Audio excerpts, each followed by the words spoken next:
आप देखो पंजाब में 2012 के बाद का पीरियड है, जो जो वाटरशेड मूवमेंट है पंजाब के लिए, इस सेंचुरी का वाटरशेड पीरियड है 2012 से 2014। इन 3 साल में आप कोई भी डेटा उठा के देख लो, आपको सारे इश्यूज का बेस निकल जाएगा। ये वो पीरियड है जब पंजाब टॉप हुआ ड्रग केसेस में। 2007 में वर्ल्ड ड्रग रिपोर्ट आई थी, उसमें आया था कि Punjab is the transit point of drug smuggling in the world. Golden crescent से जो ड्रग अफगानिस्तान से चल रहा है वाया पाकिस्तान, पंजाब आ रहा है, और पंजाब से वो वर्ल्ड ओवर जा रहा है। पंजाब में उसकी प्रोसेसिंग थी, फैक्ट्रीज भी बस्ट हुई हैं वहाँ पे, समराला में हुई है, लुधियाना में। 2007 में ट्रांजिट पॉइंट था और 2012 में पंजाब बन गया कंजम्पशन पॉइंट। और फिर 2012 की जो इलेक्शंस हो रही है, असेंबली इलेक्शंस, उसमें अकाली और कांग्रेस की बहुत लड़ाई थी। इन्होंने पिछले 10 सालों में एक दूसरे के ऊपर बहुत केस रजिस्टर किए थे। इतने केस रजिस्टर किए थे कि 2017 में एक commission to probe false cases खोलना पड़ा ताकि वो सब केसेस को हैंडल किया जाए, and there were thousands of cases. तो उसके 2012, 13, 14 के पीरियड ही है जब सबसे ज़्यादा ड्रग एडिक्ट्स पकड़े गए, सबसे ज़्यादा केस रजिस्टर हुए। और यही वो पीरियड है जब film industry Punjabi suddenly blossom करती है। And there is one allegation कि ड्रग मनी थी जो सर्कुलेट की। सडनली आप देखो पंजाबी फिल्म में बहुत इन्वेस्टमेंट हुई, बहुत कुछ हुआ। उसके बाद फिर पंजाबी म्यूज़िक इंडस्ट्री भी राइज करते हैं। मैं ये नहीं कह रहा कि ड्रग्स करके हो रही है, लेकिन यूट्यूब आने के बाद और स्पेशली जब से ये इंटरनेट फ्री हुआ है, फ्री तो खैर कुछ नहीं है, लेकिन उसका मतलब घर घर में इंटरनेट पहुंच गया, तो दैट्स वाई यूट्यूब इतना पॉपुलर हो गया। Everything is based on views and all that, hits के ऊपर। तो उससे वो जो सॉन्ग्स थे, जो टैलेंट थे, वहीं से Sidhu Moosewala and all that वहाँ से निकले। तो वो वाला पीरियड है, और वो सबसे बड़ा पीरियड है पॉलिटिकली, बिकॉज वन, अकालीज और कांग्रेस में बहुत बहुत लड़ाई थी, और वो इतनी लड़ाई थी कि दे सेड कि all hands on the deck, कि जो भी आपके पास गैंगस्टर है, मसल मैन है, वो सब फील्ड में उतारो, हम इलेक्शन जीतने चाहिए। वही पीरियड है जहाँ से आपको मैक्सिमम पंजाब के गैंगस्टर वहाँ से निकले। शेरा खुब्बन, जयपाल पुल्लर, गुरप्रीत सेखों, लॉरेंस बिश्नोई, सब 2012 की इलेक्शन से ही राइज किए हैं। उसके बाद 2014 इलेक्शन है, जब बीजेपी का जो इलेक्शन मैनिफेस्टो था, उसमें बीजेपी और अकाली दल अलायंस में थे पंजाब में, और वो अलायंस तब को 15 साल से चल रहा था। ये अभी टूटा है अलायंस 2021 में फार्म लॉज के ऊपर, राइट, 25 साल तक चला वो।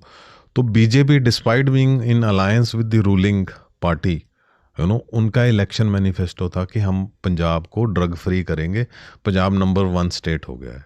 तो वो डायरेक्ट कन्फ्रंटेशन हुआ उनका अकाली दल से, और राजनाथ सिंह और उनके बड़े लीडर्स थे, उन्होंने एक स्टेज से बोला जिसमें अकाली लीडर्स भी थे कि पॉलिटिशियन सपोर्ट कर रहे हैं ड्रग्स को और बीजेपी इसको ख़त्म करेगी 2014 लोकसभा इलेक्शंस। और उसमें काउंटर में अकालीज ने क्या बोला? अकालीज ने बोला कि हम बॉर्डर के ऊपर बॉर्डर सिक्योरिटी फोर्स के खिलाफ धरने देंगे, वहाँ जाके रैली करेंगे, बिकॉज ये बॉर्डर सिक्योरिटी फोर्स का काम है स्मगलिंग को रोकना। तो आप देखो कि वो छोटी सी बात एक ड्रग एडिक्शन से शुरू होके कैसे कैसे कैसे पहले स्टेट की पॉलिटिक्स, फिर नेशनल पॉलिटिक्स की कन्फ्रंटेशन अलायंस पार्टनर्स में हो रही है, और फिर वो इंटरनेशनल होगी। अब एक पॉलिटिकल पार्टी देश की बॉर्डर सिक्योरिटी फोर्स के खिलाफ धरना अगर दे देती, तो आप देखो वो कितना बड़ा मसला है। और वो इवेंचुअली कुछ हुआ एडजस्टमेंट, तो उन्होंने बॉर्डर डिस्ट्रिक्ट्स में किए वो वाले धरने, but it was a big big issue उस टाइम। तो हम लोग ग्राउंड पे थे, हम सब उसको देख रहे थे। तो ड्रग एडिक्शन है, यस डेफिनेटली है, खालिस्तान इशू है, वो इशू है बिकॉज वो तब से चला आ रहा है। बिकॉज वो जो बातें हो रही है ना कि महाराजा रंजीत सिंह का राज था, और महाराजा रंजीत सिंह के टाइम पंजाब ऐसा था, बड़ा खुशहाल था, वो खुद पढ़ा लिखे नहीं थे, लेकिन उन्होंने वो पंजाबी कायदा इंट्रोड्यूस किया, ये सब बातें हम सुनते आ रहे हैं। हालांकि अब मुझे लगता है कि महाराजा रंजीत सिंह ने जो राजपाट बनाया था, उसने वो उसकी अपनी गलतियों से ही उसने वो लूज़ किया, बिकॉज वो अपना सक्सेसर ही नहीं अपॉइंट कर सका। वो टाइमली अगर अपना सक्सेसर अपॉइंट कर देता, इतनी शादियां ना करता, तो वो पंजाब के इतने टुकड़े नहीं होने थे जो बाद में इतनी किलिंग्स हुई हैं। पंजाब, उनके महल में इतनी किलिंग्स हुई हैं, and eventually British took over that तो ऐसी गलतियां पंजाब करता आ रहा है। वो जो मिसल वाले थे जिनके आपस में लड़ाइयाँ हुई, वो जो फ्रैगमेंटेड लड़ाइयाँ हैं ना, वो लड़ाइयाँ आपको मिलती हैं। और वो लड़ाइयाँ ही गैंगस्टरिज्म में आ रही हैं। जो माझा का तो पंजाब के 3 हिस्से हैं, एक माझा है, एक दोआबा है और एक मालवा। दोआबा है जो सतलुज और ब्यास के बीच में, दोआबा मीन्स दो आब, 2 रिवर्स। माझा है middle of region of rivers. तो जो सप्त सिंधु था, जो उसमें 7 रिवर्स थे, तो अब उसमें 6 रिवर्स हैं, राइट। सरस्वती नहीं है रिवर। तो वो जो 6 रिवर्स का सेंटर पार्ट है, मिडल, उसको माझा बोलते हैं।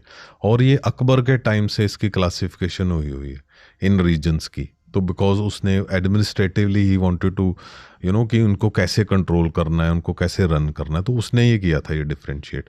तो इन सब के जो रीजन हैं, इनके आपस में इश्यूज हैं, और वहाँ अब सबके गैंगस्टर हर रीजन में अलग हैं, और उनके आपस में गैंग वॉर्स हैं। और लॉरेंस बिश्नोई सबसे पहला गैंगस्टर था जिसने एक सिंडिकेट बनाया, सभी रीजन के गैंगस्टर, हरियाणा के गैंगस्टर और आपके यूपी के गैंगस्टर, दिल्ली एनसीआर के गैंगस्टर, राजस्थान, और बाद में तो कनाडा और यूके एंड, जिसने उनको सिंडिकेट में बनाया। इसीलिए लॉरेंस बिश्नोई टॉप पे गया। इसीलिए एनआईए कहती है ना कि 700 मेंबर्स है उसके नेटवर्क में। मेंबर्स तो उसके डेफिनेटली इससे ज़्यादा हैं। खैर, वापस लौटते हैं सिद्धू मूसेवाला पे। जी। किसी ने मुझसे कहा कि पंजाब की गाड़ियों को आप नोटिस कीजिए, 3 तस्वीरें दिखती हैं। पहली तस्वीर भगत सिंह साहब की, दूसरी तस्वीर आती है भिंडरावाले की, और तीसरी तस्वीर सिद्धू मूसेवाला की। जी बिल्कुल, ये 3 तस्वीरों के मायने समझाइए हमें। देखो, भगत सिंह तो शहीद आजम है, उनकी तो बराबरी कोई नहीं कर सकता। जरनैल सिंह भिंडरावाले एक रिलीजियस लीडर थे, और वो खालिस्तान के मेन थे। ऑपरेशन ब्लू स्टार में उनकी शहीदी हुई है। तो पंजाब में बहुत ज़्यादा फॉलोइंग है जो उनको फ्रीडम फाइटर मानती है सिख कॉज के लिए, इसलिए उनकी वो स्टिकर्स और फोटोज लगाते हैं। और वो जो साथ में उनका स्टील का एरो है वो ही है। उसी से रिलेटेड है अमृतपाल सिंह, जो मेंबर पार्लियामेंट है खडूर साहब से। तो वो भी काफ़ी लुक अलाइक है, उनको पहरावा एंड एवरीथिंग सेम है। तो अमृतपाल की फॉलोइंग भी खालिस्तान वाली ही भिंडरावाले वाली ही फॉलोइंग है। फिर सिद्धू मूसेवाला के सबसे ज़्यादा फॉलोअर्स हैं। तो उसके जो गाने हैं वो लोगों के कॉलर ट्यून है और फ़ोन की ट्यून है, बहुत ज़्यादा। अमृतपाल सारा फॉलोइंग है सिद्धू मूसेवाला की? सिद्धू मूसेवाला की यस, डेफिनेटली अभी भी उसकी फॉलोइंग है। देखो, अब इसको तो ऐसे मैं कह नहीं सकता, बिकॉज अमृतपाल का तो कोई यूट्यूब पे आ नहीं ना रहा कि कितने व्यूज़, कितने सब्सक्राइबर्स हैं उसके। लेकिन वो एमपी बना है वहाँ से खडूर साहब से। मैंने इलेक्शन कवर करने गया था मैं खडूर साहब ग्राउंड रिपोर्ट के लिए। तो वहाँ पे लोगों से मैंने स्पेशली पूछा था कि पंजाब ने इतना वायलेंस देखी है, हमने इतने जवान लड़कों को, हमारी कितनी जनरेशन वेस्ट हो गई हैं इसमें। तो वो आप क्यों, किसको वोट करोगे? वो कह रहे हैं अमृतपाल को करेंगे वोट। हिंदूज ने भी बोला कि हम अमृतपाल को वोट करेंगे। क्यों ऐसा? अमृतपाल को तो कई गतिविधियों में अंदर रखा गया था। या तो एग्जैक्टली मेरा यही क्वेश्चन था उनको। वो कह रहे हैं मुंडे नाल धक्का होया, he was just working against drugs. मैंने कहा पर वो खालिस्तान का एक, he said no, we are not in favour of Khalistan. ये सिखों ने भी बोला, हिंदुओं ने भी बोला। General Singh Bhindranwala was for Khalistan, उनकी तो लड़ाई खालिस्तान की थी। He was for Khalistan. लेकिन अमृतपाल की इलेक्शन के टाइम जो वोटर्स थे, मुझे एक भी वोटर ने नहीं बोला कि हाँ, इवन उसकी फैमिली में भी ऐसा कुछ नहीं है कि हम खालिस्तान की आइडियोलॉजी और समथिंग है। तो और जनरल सिंह भिंडरावाले को फिर क्यों मानते हैं? वो तो खालिस्तानी थे। वो तो डॉक्यूमेंटेड है। जैसे आज एक बहुत लंबी फहरिस्त आती है, हर साल हम गोल्डन टेम्पल में देखते हैं कि उनके लिए बाकायदा मार्च निकाले आते हैं, उनकी तस्वीरें आती हैं, प्रोटेस्ट होते हैं सड़कों पे, हर साल होता है ऐसा। हाँ, तो वो हाँ, उनका तो पूरा डॉक्यूमेंटेड है ना। तो फिर वो जो लोग सपोर्ट कर रहे हैं, मतलब वो रिलीजियस सेंटीमेंट में सपोर्ट कर रहे हैं या वो खालिस्तानी आइडियोलॉजी को लेकर सपोर्ट कर रहे हैं? क्योंकि ये बहुत थिन लाइन आती है जिसको लेकर हर साल एक क्वेश्चन पंजाब से बाहर चर्चा में होता है। उस आइडियोलॉजी को समझना मैं आपसे चाहता हूँ। उस आइडियोलॉजी को मैं आपको कैसे वर्ड्स में समझाऊं कि सिखों की जो पूरी पॉपुलेशन है उसकी नेशनल इंटेग्रिटी और देशभक्ति को कभी भी क्वेश्चन नहीं करना चाहिए। हर जगह पे इंडिया के या वर्ल्ड ओवर कुछ ऐसे ग्रुप्स होते हैं, रीजन होते हैं जिनकी एस्पिरेशंस, एम्बिशंस डिफरेंट होती हैं, जिनको अपना राज चाहिए, उनको अपना वर्चस्व चाहिए या समथिंग। तो खालिस्तान एक ऐसा नाम है जो उनको वो पावर देता है। जब पंजाब की एक तो पार्टीशन हुई और एक पंजाब से हरियाणा और हिमाचल अलग बनाए गए। तो उसमें हरियाणा और हिमाचल ने तो कभी एजिटेशन नहीं की थी कि हमें पंजाब से अलग करो। ये तो पंजाबियों ने बोला था ना कि हमारा पंजाबी सूबा बनाओ। और वो किन्होंने बनाया था? जिन्होंने बनाया था उनको ये पता था, उनकी पॉलिटिकल मैथमेटिक्स है कि हम लोगों की कभी भी गवर्नमेंट नहीं बनेगी, मैं कभी चीफ मिनिस्टर नहीं बनने वाला, बिकॉज हरियाणा और हिमाचल में अकालीज को वोट नहीं मिलेगी। और वो अकालीज की मूवमेंट थी, और उसके बाद ही अकालीज की गवर्नमेंट बननी शुरू हुई। It's all power dynamics, it's all power politics.